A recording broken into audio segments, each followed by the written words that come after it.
Fala, senhoras e senhores, sejam todos muito bem-vindos mais uma vez ao nosso querido podcast. Ou melhor, podcast não, Vinerdcast. Muito mais chique. Demais. Direto aqui da nossa salinha de mídias ou estúdio para os mais chiques, como o Wallace, nosso técnico hoje. Bom, e hoje é um podcast diferente e especial, porque a gente vai falar sobre a história da Vineyard. Não da nossa Vineyard, né, da Vineyard Bauru, não, da Vineyard. Certo, Lucas? Exatamente. E a gente tá aqui com o Lucas Wittiver, certo? Certo, mandou bem. E a gente vai começar esse bate-papo agora, mas não antes da vinheta. Solta a vinheta. Muito bom, muito bem. Lucas, obrigado, cara. Imagina, cara. Obrigado pela presença aí. Prazer estar aqui. É uma honra ter você aqui. E ouvir falar da história da Vintage. É uma coisa que eu, particularmente, nunca parei pra estudar, pra, sabe, ouvir. Mas eu sempre tive curiosidade. Ainda mais agora que tá lançando aquele filme, né? O Jesus Movement. Que é o cara que fez o Jesus The Chosen. no The Chosen. Que é uma série top pra caramba, né? Nossa, assistam. É Meu Deus muito do céu. boa, muito bonito. E é o mesmo ator. E ele tá fazendo um vídeo. Se você não tá sabendo, né? Ele tá fazendo um vídeo, um filme que tá contando a história. Não é a história da Vineyard, né? Mas faz parte ali, né? Faz parte da nossa história. Tem muita influência do Jesus Movement, mas não é só isso a nossa história. A gente tem muito Não é mais só história que isso. E da onde veio, cara, essa sua paixão pela história e tal? Você gosta de história? Olha, Você gostou? Como é que pra é? falar a verdade, quando eu tava na escola era a minha pior matéria, na verdade. Eu não gostava de história de Verdade? jeito nenhum. É verdade. Mas Ah, eu acho que eu fui muito impactado quando eu ouvi falar sobre legado aqui na igreja. Inclusive, quem falou sobre isso foi o Gregory McNutt. Não sei se você lembra dele. Ele veio aqui na igreja. Eu não lembro, eu acho que eu não vim, mas eu lembro. E ele falou pra gente Ele sobre faleceu, legado. Faleceu. Cara, o cara era muito doido por Jesus. Ele era um ex-hippie, inclusive, né? Se Dava pra converteu ver. durante o Jesus Ele era Revolution um também. estilão, assim, bem diferente, né? Sim. E ele falou pra gente sobre legado. E aí sobre isso, né? O que a gente constrói, né? E o que a gente quer deixar para as outras gerações. E isso me chamou muita atenção. E eu comecei a reparar também no que a gente tem como igreja de legado também. E aí eu comecei a pesquisar sobre isso. Então, na verdade, eu tô aqui na Vineyard. Na verdade, eu tô aqui nessa comunidade há um bom tempo, desde 97. Cheguei aqui bem adolescente. Na época não era Vineyard ainda, né? Não sei se você sabe disso. Ah, não era Vineyard? Não era Vineyard, era a Verdade. Comunidade Cristã de Bauru. Por isso que tá lá no CNPJ, é isso, né? Exato, Comunidade Cristã de Bauru. Olha Inclusive, né, sabia. igreja fundada pelo pastor Newton, né? só. Aham. E tanto a igreja aqui de Bauru, a comunidade de Bauru, quanto a comunidade de Piratininga foram fundadas pelo pastor Newton, como comunidade cristã. Certo. E, nossa, só esse começo de como começou a nossa igreja também já dá outra história. Mas eu vou falar só sobre a Vineyard, né? Vamos lá. Mas aí o que aconteceu? Quando a gente tava querendo fazer o nosso estatuto como igreja, porque a gente tinha que formalizar isso, a gente começou a escrever isso, começou a formalizar, tentar formalizar isso. E nessa época, o pastor Milton, Sim. de Piratininga, Sim. que era genro, né, do pastor Newton. Imagina essa reunião de família. Nossa, Milton e Newton. Aham. Ele estava em Atlanta e ele visitou uma vineyard lá. E ele conheceu a igreja e falou, gente, é isso. A igreja já existe, o estatuto já existe. Era isso aqui que a gente estava querendo escrever e já está pronto. Olha só. Então ele não conhecia? Não, Ele conheceu ali, conheceu. na hora de formar a igreja mesmo. Isso, Olha a gente conheceu ali Interessante. lá em, sei lá, 1999, por aí. Aham. E aí foi que a gente começou esse processo de adoção pelo movimento Vineyard, né? E foi, lógico, que foi um processo que não foi tão simples assim, né? Algumas pessoas não entenderam, algumas pessoas gostaram demais. Mudanças são difíceis para todo mundo, Normal. né? Faz parte, né? Isso. Faz parte. E aí foi que a gente se tornou Vineyard. Então nós somos, em tese, nós somos as primeiras igrejas Vineyard do Brasil. Do Brasil, olha só. Mas também tinha algumas outras comunidades que pediram para ser adotadas pelo movimento lá também no norte, lá ao redor do Amazonas, né? Uhum. Que são as igrejas hoje pastoreadas pela pastora Elba também, né? Uhum. Que também entraram em contato meio que concomitante, enfim, vários jeitos da Vineyard entrando aqui no Brasil nessa época. Ah, legal. Pois é. Agora, o que era ser Vineyard, né? Eu falei pra você que a gente tava entrando no movimento, porque a Vineyard não é uma denominação, é um movimento. Acho que a gente precisa falar sobre Qual isso. que... Tá, diferenças aí, vai. Uma denominação, a gente tem uma estrutura hierárquica, onde a gente tem um conselho, uma reunião, uma cúpula, Certo. que dita o que vai acontecer em todas as igrejas. A Vineyard é uma associação de igrejas, então todas as comunidades estão no mesmo nível e a gente acredita nas mesmas coisas, a gente tem o mesmo DNA, então a gente caminha junto nesse sentido. Então a gente é uma comunidade de igrejas que caminha junto. Eu tô vendo você bater a mão nesse copo e molhar a mesa inteira. Ok. Isso, põe... Isso. Vai pra lá. Seria engraçado, mas... Né? Mais trágico Vamos também, evitar, né? Mesmo? né? Vamos evitar. Mas para falar sobre a Vineyard, eu acho que a gente tem que falar sobre o John Wimber, que foi o fundador do movimento. Então, eu falei um pouco sobre a minha história, falei um pouco sobre a história da nossa comunidade, e eu acho que a gente precisa falar sobre a história do John Wimber também. Sim, sim. John Wimber foi um cara muito especial. Ele nasceu nos Estados Unidos, e ele nasceu numa região dos Estados Unidos que chamam de Bible Belt, que é uma região que, assim, todo mundo é cristão, basicamente. Só que ele não conhecia Jesus, ele não conhecia nenhum cristão até os 28 anos. Nossa. Pois é. Não sei como isso aconteceu. Pois é. Como? Ele falou que se ele conhecia algum cristão, ele era um agente secreto, porque não descobriu na frente dele. Mas aí ele era um músico muito talentoso também. Ele começou a tocar profissionalmente aos 15 anos. E ele tocava mais de 20 instrumentos musicais. Ele era muito talentoso. Olha só. E lá por volta de 1963, ele estava vivendo uma vida bem intensa profissionalmente. Ele era pianista, vocalista e acho que chama manager, tipo diretor, né? Quem cuidava de uma banda chamada The Righteous Brothers. E essa banda, eles iam abrir o primeiro show, a primeira tour dos Beatles nos Estados Unidos, em 64. Nossa. Inclusive, isso aconteceu mesmo. Ah, aconteceu. Aconteceu ele mesmo. abriu o show dos Beatles. Só que ele não abriu, porque ele se converteu em 63. E aí ele largou toda a carreira musical para seguir a Jesus. Ele até perguntou, né? Se eu me converter, eu preciso largar a música?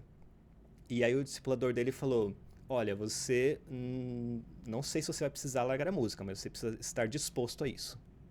Né? Que eu achei uma posição muito sábia da parte dele também, né? Mas aí o que estava acontecendo em 63? Ele estava em Las Vegas, no auge da carreira artística dele. E ele trabalhava todas as noites, e isso era uma questão assim, de muita relevância, né? Porque se você trabalhava todas as noites, quer dizer que você era muito bom. Sim. Você estava mantendo todo mundo na rua até tarde. Sim. Só que a vida dele profissional estava muito bem, mas a vida dele pessoal estava muito ruim. Né? Ele estava com um problema seríssimo no casamento dele com a esposa dele, a Carol. Ele tinha quantos anos, mais ou menos? Ele tinha por volta de 30 anos aí. 30. Isso. Sobreviveu jovem também ainda, né? Sim. E aí ele tava vivendo essa vida, assim, sucesso no profissional, mas no pessoal, fracasso, assim, desesperador. Oxe. E ele começou a procurar Deus, procurar ajuda. Só que aí as pessoas com quem ele falava eram as pessoas ali do convívio dele. Ele trabalhava em Las Vegas, então, para quem ele pedia conselho? Para as garçonetes, para os barmans. Então ele não estava procurando a Deus, ele estava procurando ajuda ele queria ajuda. Eram essas pessoas que davam conselhos para ele de casamento, por exemplo.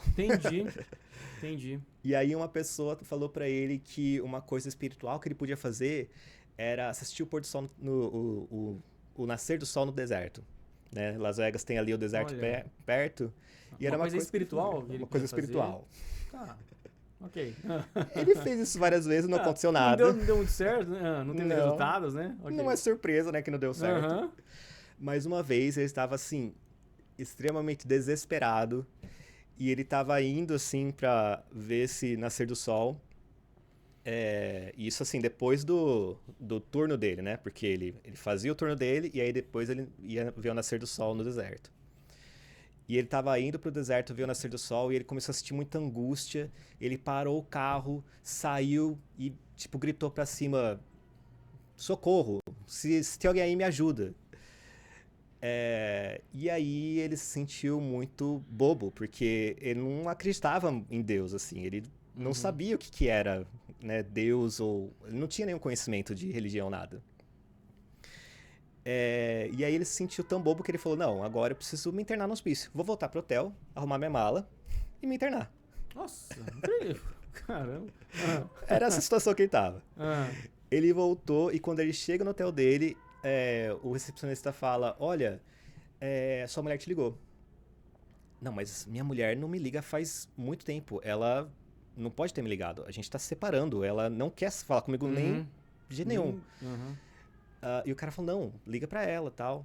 E aí ele ligou e ela falou: John, quero tentar de novo.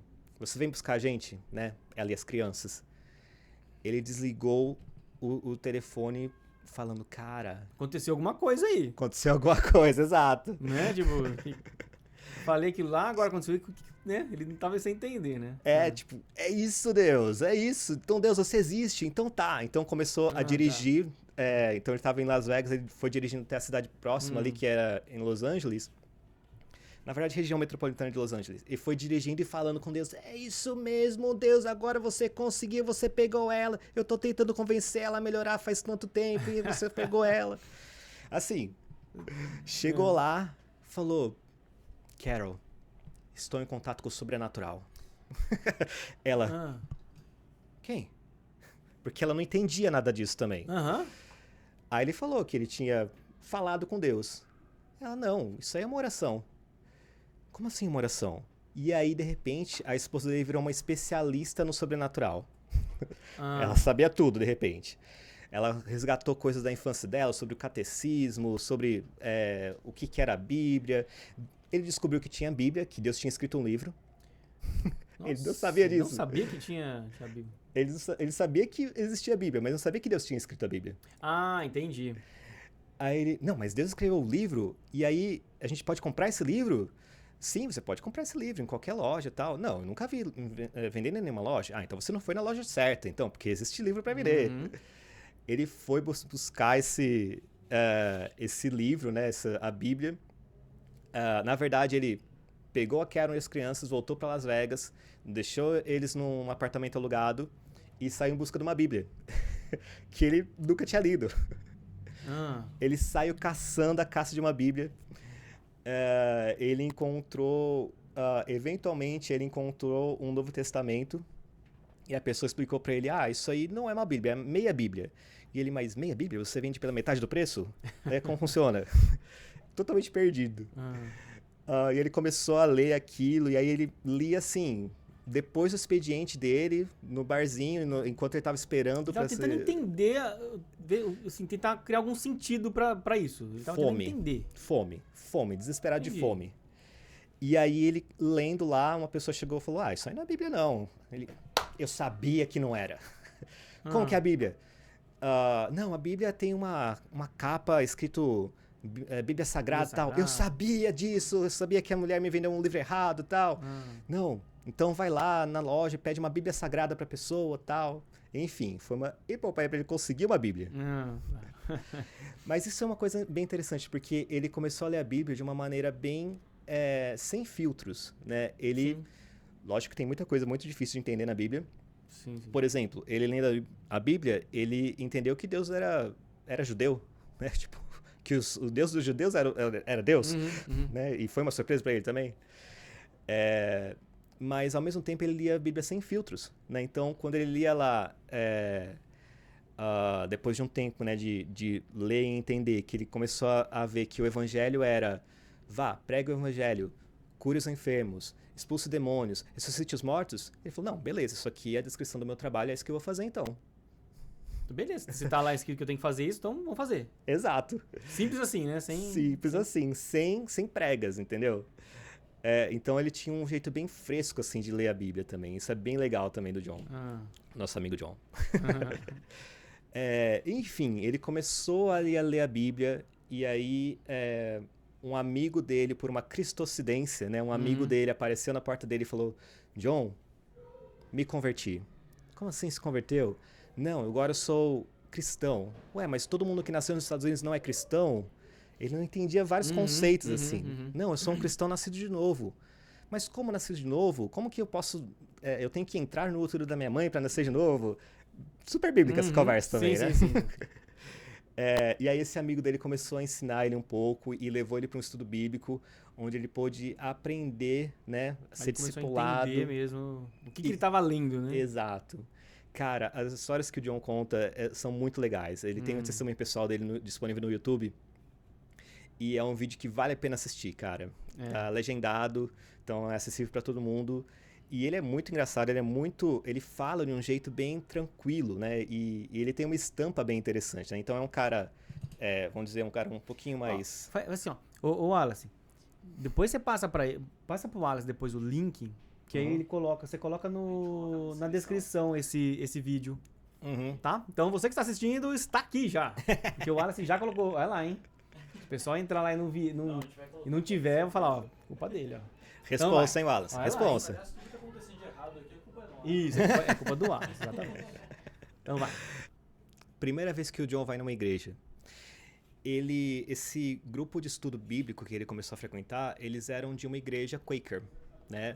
Daquele da veia. Da veia, isso mesmo. Da veia Quaker. Exatamente. É aquilo lá, né? Quaker. Tá. Eles são, cara, um grupo de irmãos muito preciosos, né? Eles são sensacionistas, né? Então eles não acreditam na continuidade dos dons do Espírito Santo, mas eles têm uma coisa muito especial que eles acreditam que todos têm acesso a Deus, né? Então numa comunidade Quaker, todos podem falar e compartilhar, então tanto homens quanto mulheres, então por isso os Quakers foram muito relevantes na luta pelos direitos das mulheres ou no abolicionismo, né, da escravatura, então tem tudo isso também. Legal. E ele começa a participar dessa igreja, mas ele é uma igreja em 1963.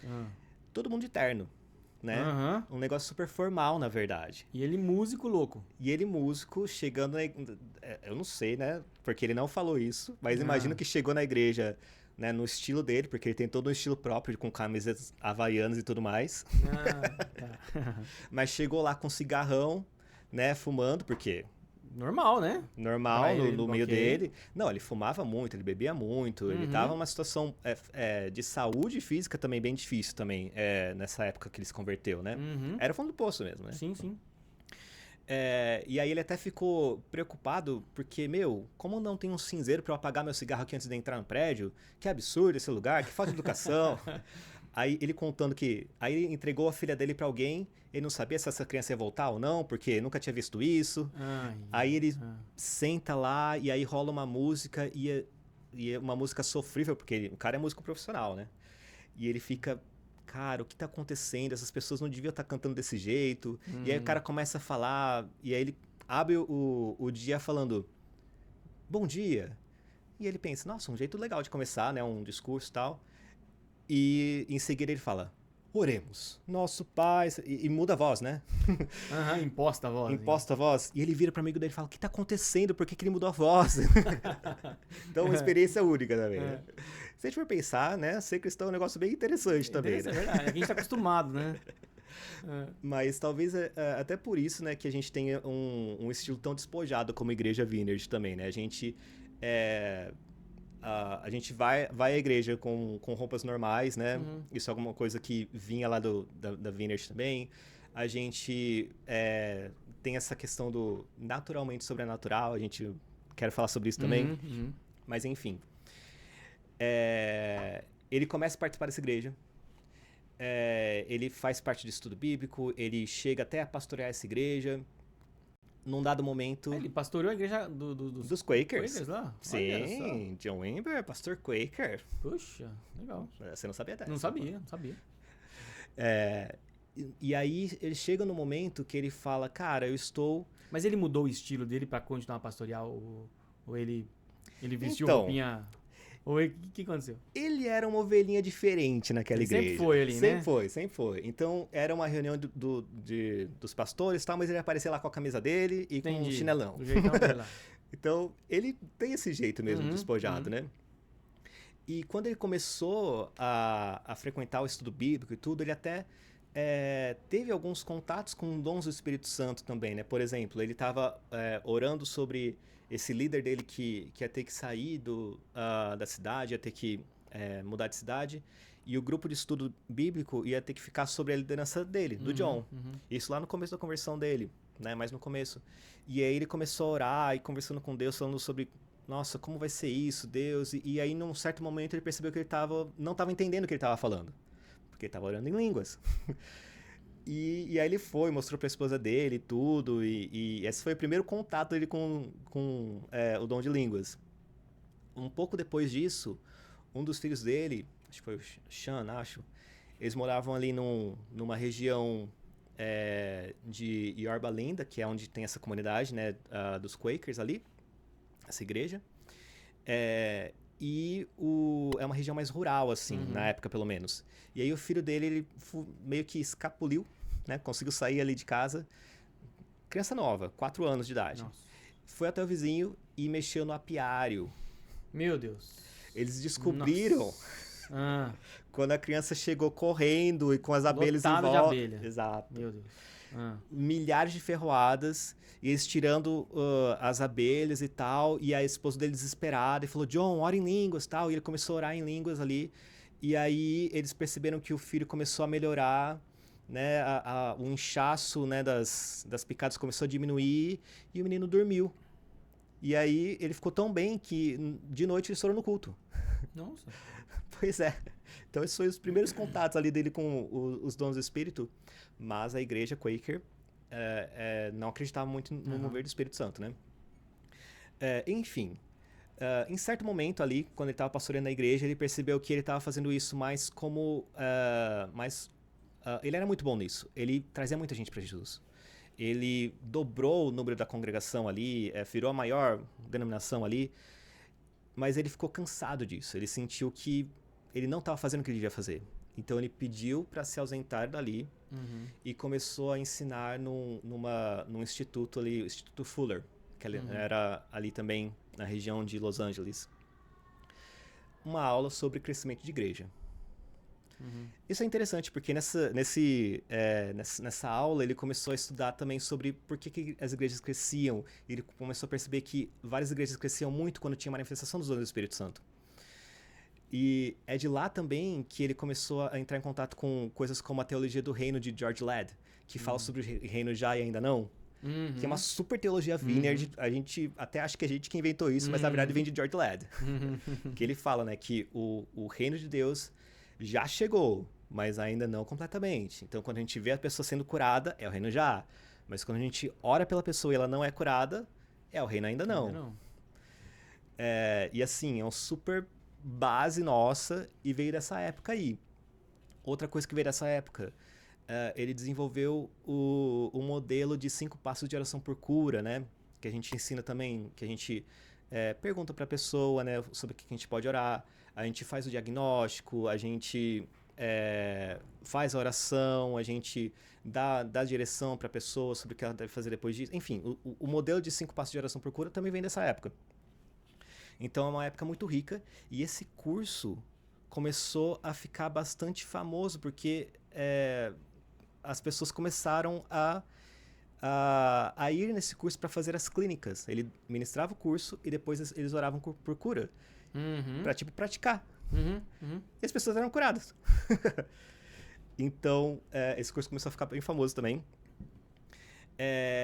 Eventualmente, ele começou enquanto ele estava lá ensinando nesse curso, a esposa dele começou a ter um contato maior também com os dons do Espírito Santo. E eles começaram um grupo caseiro, na verdade, um grupo não era nem de estudo bíblico, era um grupo caseiro da igreja Quaker. E eles começaram a buscar Deus mais. Era um grupo de líderes que só estavam cansados e queriam mais de Deus. Então eles se reuniam na casa de uma pessoa ali perto da igreja, eles oravam uns pelos outros e eles cantavam músicas para Jesus. Só isso. É isso. Tipo, sem fórmula mágica. Simples sem assim. nada, né? E nesse grupo começou a ter esse grupo começou a ter uma presença de Deus muito forte, uma visitação de Deus muito forte. As pessoas começaram lá a sentir muito forte a presença de Deus. E aí a esposa do John chamou ele para esse grupo, né, para frequentar também e para liderar esse grupo, porque eles não tinham um líder. E aí esse foi o grupinho que começou a ver os dons do Espírito Santo acontecer ali, e foi esse grupinho mesmo que começou a iniciar ali a Vineyard de fato. Na simplicidade, né? Na simplicidade. A gente precisa voltar um pouco pra simplicidade. Às vezes a gente perde tempo, assim, querendo, sei lá, pensando em coisas mirabolantes, né? Às vezes é simples. Às vezes é só você se colocar na presença de Deus e falar... Porque não depende da gente, não depende do nosso rebolado, né? Não depende nada disso, né? Pois é. Interessante. Aí esse grupo, então, eles não conseguiam, né, conciliar ali com os Quakers, porque os Quakers não acreditavam ali nos dons. Então eles foram convidados a sair. Mas saíram com a bênção da igreja também. Saíram com a bênção dos pastores também. Que bom. E aí saíram para onde? Né? Porque eles não queriam começar do zero também. E aí eles tinham um relacionamento com a Calvary Chapel. E aí entra uma parte bem interessante da história. A Calvary Chapel é uma igreja que explodiu na época do Jesus Movement. Você não chegou no Jesus Movement ainda. E agora chegamos ao Jesus Movement. Eu tô aqui pensando, será que isso aí é o Jesus Movement? Já é ou não é? Eu tô pensando aqui. Deixa ele falar. Véio. Pois é meio que paralelo, né? Coisas estavam acontecendo com o John ali e o Jesus Movement tá acontecendo também. Interessante que o Jesus Movement, ele aconteceu muito forte ali próximo de Los Angeles, né, em Costa Mesa, ali na região. Mas vários avivamentos estavam acontecendo ao redor do mundo também, inclusive no Brasil.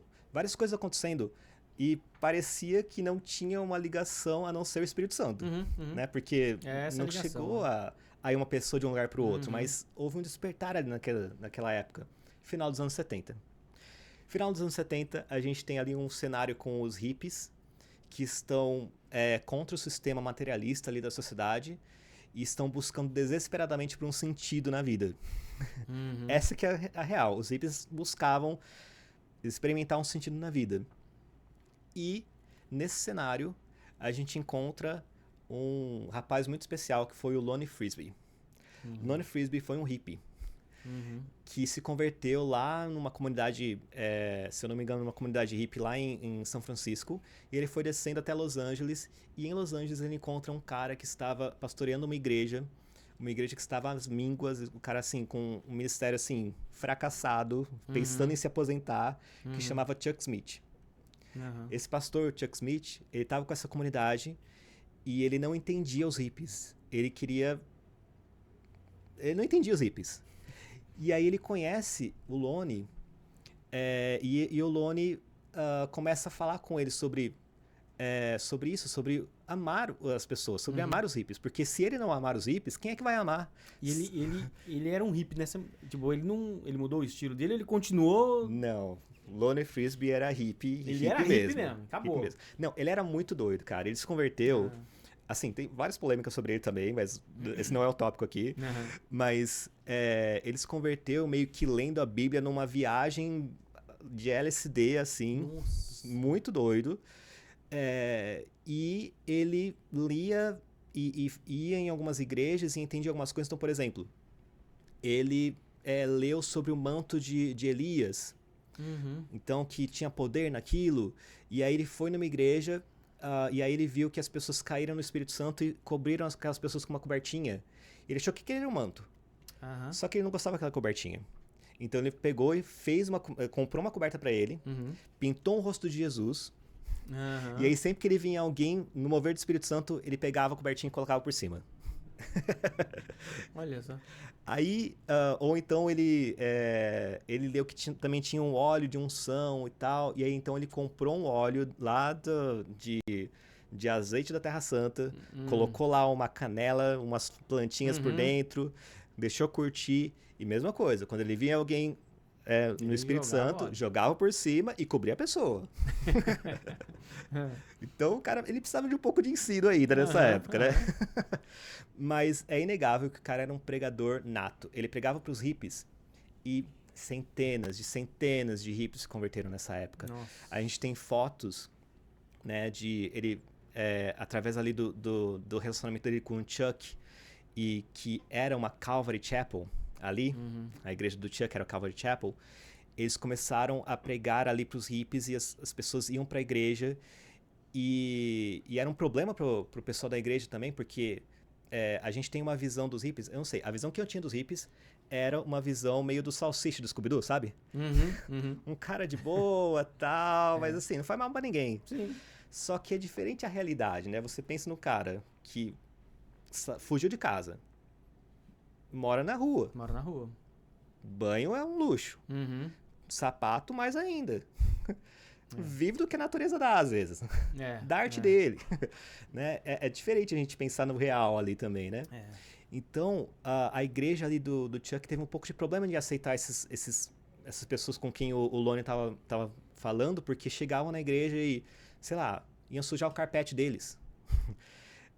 E aí uma das frases que falam é que o pastor Chuck Smith falou, olha, se esse for o problema, tudo bem, a gente arranca o carpete, mas eles vão entrar aqui. Cara, e o filme que tá rolando agora também, o Jesus Revolution, né? Fala bastante desse momento, né? Da conversão dos hippies, né? E é muito legal, e tem umas cenas muito legais. Já assistiu? Cara, assisti. Eu não assisti ainda. Não veio pro Brasil ainda, né? Vale muito a pena, cara. Vale muito a pena. Assistir, então tinha esses dois movimentos acontecendo. Isso. Vamos lá. O do Jesus Movement, aqui. E o do John, ali. Isso. Era isso. Então, duas coisas diferentes acontecendo. Vamos lá. Ok. E aí a Calvary Chapel continuou acontecendo. E aí o John e a Karen conheciam a Calvary Chapel. E aí quando eles saem da comunidade Quaker, eles vão para uma Calvary Chapel.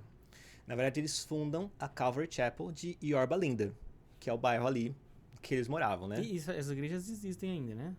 Calvary Chapel? A Calvary Chapel existe ainda, até hoje. Existe ainda. A Calvary Chapel Yorba Linda não, porque a Calvary Chapel Yorba Linda depois virou a Vineyard de Anaheim. Ah, tá.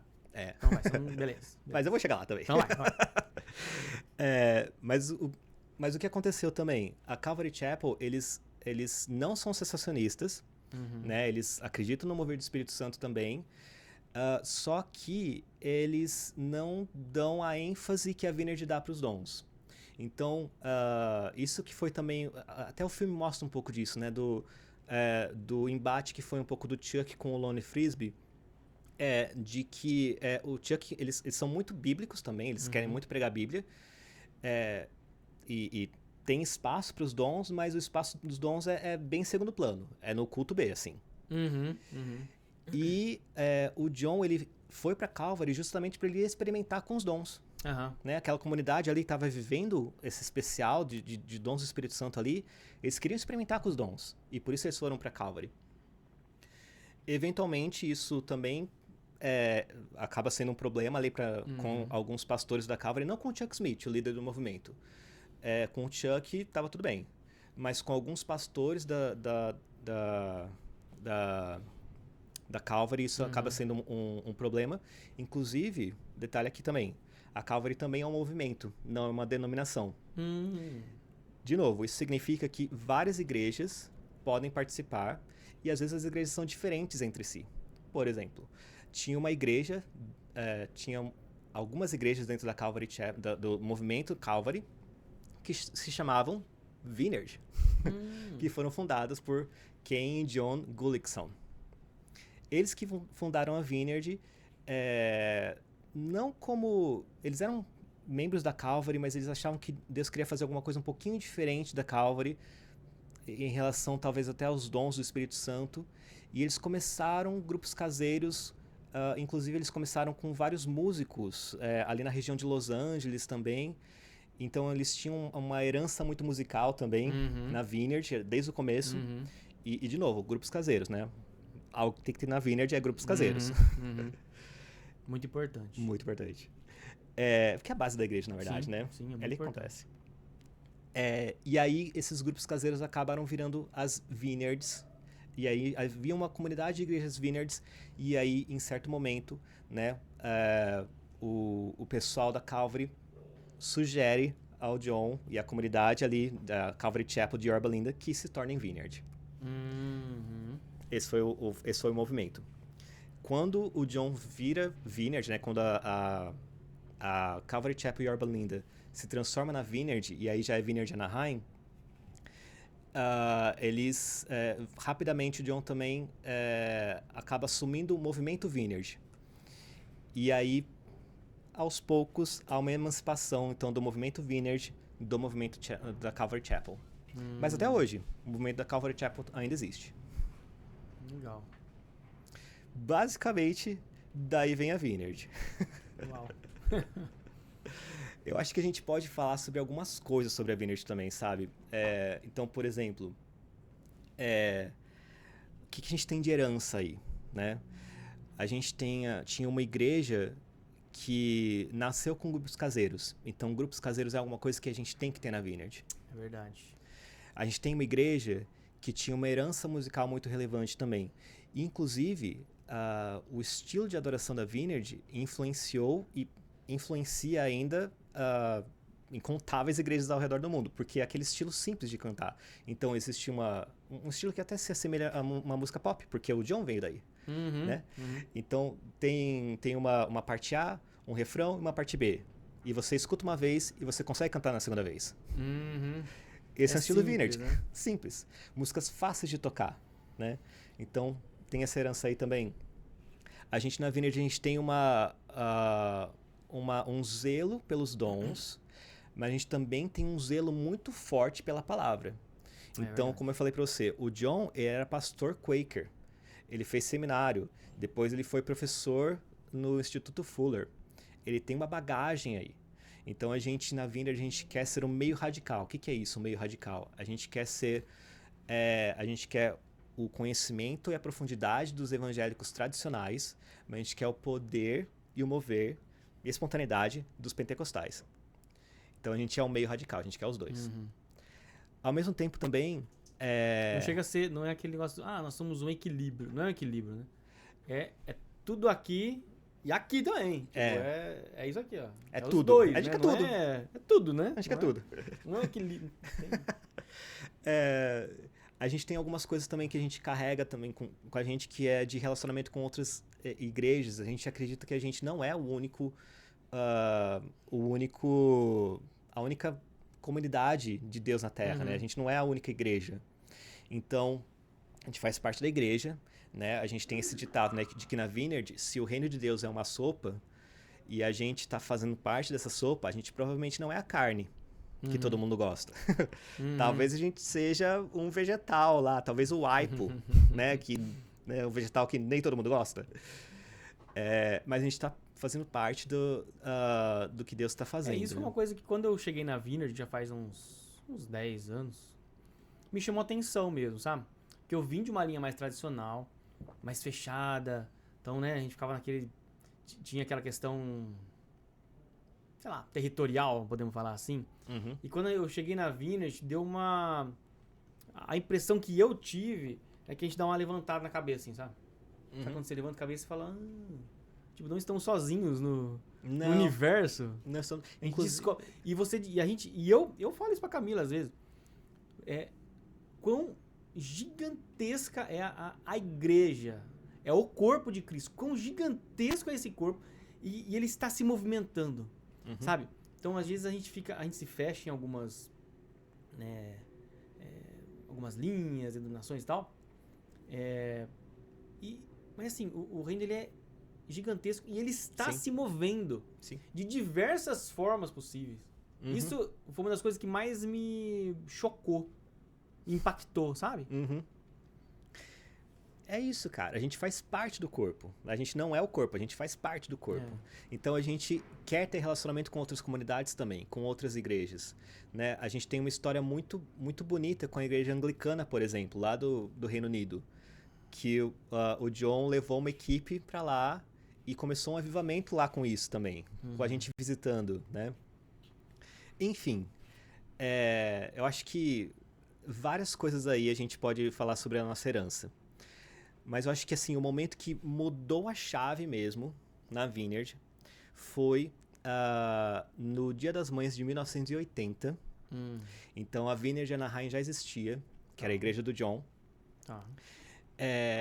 E num Dia das Mães, um domingo, ele resolveu chamar um rapaz para pregar, né, um pregador, que ele conhecia já de algum tempo e que ele sabia quem era, que era o Lonnie Frisbee. Lembra do Lonnie, nosso pregador hippie? E aí, nesse Dia das Mães de 1980, o Lonnie, ele dá o testemunho dele. E logo depois que ele dá o testemunho dele, ele fala um pouco sobre Deus querer usar essa geração, usar os dons nessa geração. E também tem disponível isso no YouTube também, mas é o áudio só, é um pouco difícil de acompanhar. Difícil. Mas em certo momento, nessa pregação, ele pede para todas as pessoas com menos de 25 anos virem à frente. E é bem engraçada essa história, na verdade. Porque o John, ele tava meio receoso de chamar o Lonnie pra pregar. Porque ele sabia que o cara era um pouco diferente. Ia chocar o pessoal, ia dar uma chocada. E aí ele tá ministrando, tá falando o testemunho dele, tá falando várias passagens, né, bíblicas, e a gente tá lá, e o John fala, né, a gente tá lá, tá rindo, tá se divertindo, tá gostando da pregação, e de repente ele faz um negócio... Né? Tá divertido, tá divertido, gostando. uma pregação divertida, né? E de repente ele faz o negócio mais estranho do mundo. Que ele chama essas pessoas pra frente, e num dado momento ele começa a falar que ele tá vendo o Espírito Santo agir, e em dado momento ele fala, vem Espírito Santo. E aí quando ele fala, vem Espírito Santo, algo muito doido acontece naquele lugar. As testemunhas oculares falam que era como se tivesse tido uma zona de guerra. Tipo, as pessoas caíram no chão, pessoas caindo em cima das outras. Isso nunca tinha acontecido numa igreja. Na igreja Vineyard, assim. Isso nunca tinha acontecido, as pessoas caindo e falando em línguas de maneira descontrolada, assim. Uma pessoa caiu em cima do microfone, né? E o rapaz começou a falar em línguas no microfone e ninguém conseguia desligar, e aquele barulho. Foi um auê. Um auê, assim, de pessoas, assim, olhando aquilo e fechando a Bíblia e saindo da igreja. E aí do John, desesperado durante a noite, pensando, cara, o que aconteceu? O que é isso? Eu nunca vi isso. Eu acho que a gente não tem noção do quanto a gente caminhou em manifestação dos dons, quanto a gente tem de herança já aqui. Se eu falo que a pessoa caiu no Espírito Santo hoje, as pessoas vão falar, não, eu sei o que você quer dizer. Né? A pessoa falou em línguas? Não, já ouvi. Okay. Né? Mas naquela época não. Isso é muito diferente, né? Tudo bem que existia o movimento pentecostal. Isso já estava acontecendo. Mas isso estava acontecendo numa igreja que não era pentecostal. Uma igreja que não tinha essa herança. Uma igreja mais tradicional, entende? Uma igreja que tinha não tinha aquelas tradições pentecostais, né? Então eles nunca tinham visto isso. E aí o John fica desesperado, ele passa a noite em claro, pesquisando avivamentos para descobrir se isso já tinha acontecido em alguns lugares. E ele descobre que sim. Se isso já tinha acontecido em momentos na Bíblia, ele descobre que sim. E aí, assim, mas ainda angustiado, ele tá lá, né, às 4 horas da manhã, e ele recebe uma ligação de um pastor amigo dele, que liga pra ele às 4 horas da manhã, tem que ser Deus. Sim, com certeza. Falando, John, e aí, como é que estão as coisas? E esse pastor, eu acho que foi o Tom Swipe, ele pergunta pro John o que estava acontecendo, o John fala pra ele, fala, Tom, eu não sei o que está acontecendo, eu preciso saber se isso é de Deus. E o Tom fala, olha, isso acontecia no Jesus Movement. Você pensa que o Jesus Movement tinha sido ali no final dos anos 70, certo? 1970. Aqui, em 1980, 10 anos depois, passou só 10 anos. E o John já nunca tinha visto isso. Olha o tanto que a gente pode perder de entendimento de Bíblia, de entendimento de como Deus age, se a gente não tem um zelo pela nossa história, se a gente não conhece o que aconteceu. Né? Ainda bem que esse pastor amigo do John tava lá e viu e atestou que não, tava tudo bem, que era o Espírito Santo, tava tudo certo. E esse mover ali, esse dia marcou muito a Vineyard como um todo, porque a partir dali começou um avivamento. como aconteceu isso? As pessoas...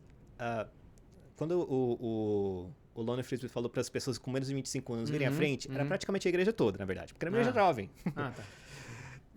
E aí essas pessoas, esses adolescentes, esses jovens, saíram dali e começaram a falar sobre Deus para as pessoas. E nas escolas e nos campos. E aí começou a ter conversões em massas ali. E as pessoas começaram a ser batizadas em banheiras na casa da pessoa, sabe? Porque foi muita gente. A igreja dobrou de tamanho. Porque era muita gente se convertendo, muita gente querendo participar, muita gente agindo ali, entendendo o agir do Espírito Santo também, né? Então, assim, foi um marco na nossa história como Vineyard. Interessante. Legal, não conhecia essa história. É o Vem Espírito Santo. Por isso que às vezes a gente fala no nosso louvor também, Vem Espírito Santo. É uma herança desse momento também. Olha só. É uma herança desse momento. Não sabia disso. Fique sabendo. Que legal. A gente tem outros momentos marcantes também na nossa história. A gente tem relacionamento com outras igrejas, como eu mencionei também. Eu acho que um outro momento marcante que a gente tem também é em relação ao avivamento. Avivamento, não sei, a Bênção de Toronto também, que era uma comunidade cristã também, que uma comunidade Vineyard também, uma Vineyard do aeroporto de Toronto, onde começou a acontecer alguma coisa muito doida também, um mover muito forte do Espírito Santo, de dons, de profecias e tudo mais. Teve alguns exageros nesse momento, mas é inegável que, assim, houve muito agir de Deus também, sabe? E a gente carrega isso, a gente carrega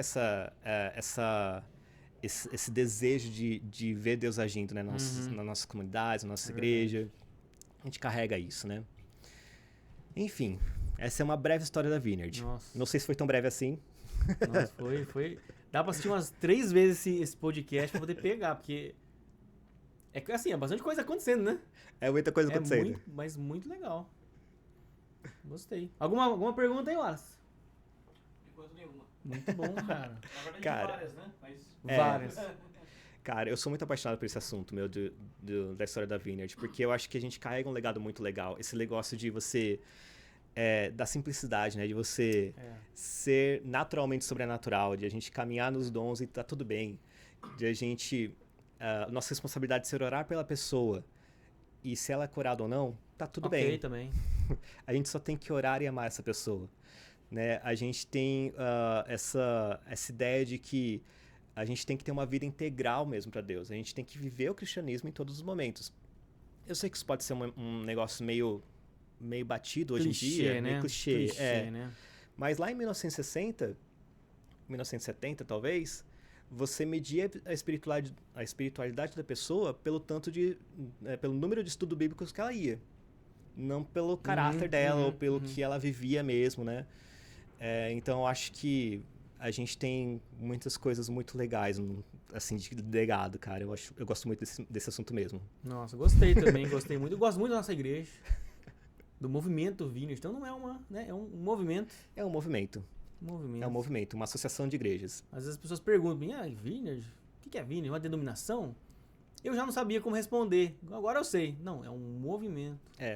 E do mesmo jeito que a gente é uma associação de igrejas e a gente acredita em coisas parecidas e por isso a gente anda junto, também faz sentido que algumas igrejas saiam do movimento.